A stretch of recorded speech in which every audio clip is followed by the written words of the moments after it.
Let's begin by reviewing some of the basic principles of the scientific method. Now, before we start, I know that when I say we're going to discuss the basic principles of the scientific method, you probably want to fall asleep.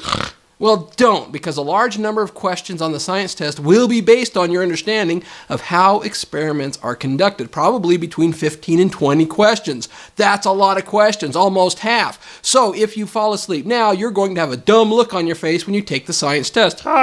Here's the key point you need to understand. The scientific method is a standardized process for conducting experiments in order to explore observations and answer questions. The goal is to discover cause and effect relationships by doing 4 different things. First of all, asking a question. Second of all, gathering evidence related to that question. Third, examining that evidence. And then fourth, constructing a logical answer to the question. Let's take a look.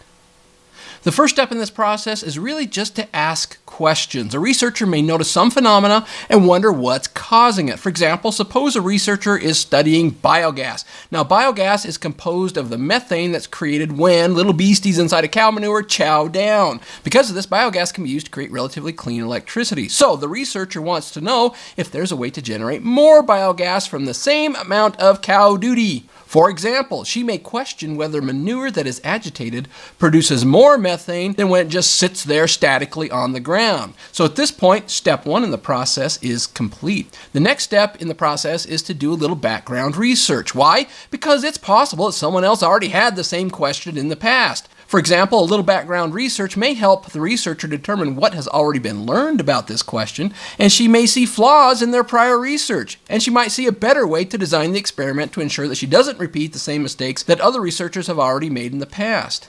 The next step is to construct a hypothesis. Now, a hypothesis is an educated guess about how the researcher thinks things will go based on her question. Basically, the hypothesis is an attempt to answer her own question using a possible explanation that can be tested. A good hypothesis allows you to make a prediction, such as this: if X occurs, then Y will happen. Now, here's an important point. This hypothesis must be easy to measure, and in this case, it is. The researcher can measure the amount of biogas generated from manure that's agitated regularly and compare it with the amount of biogas generated by static manure that's just sitting there on the ground.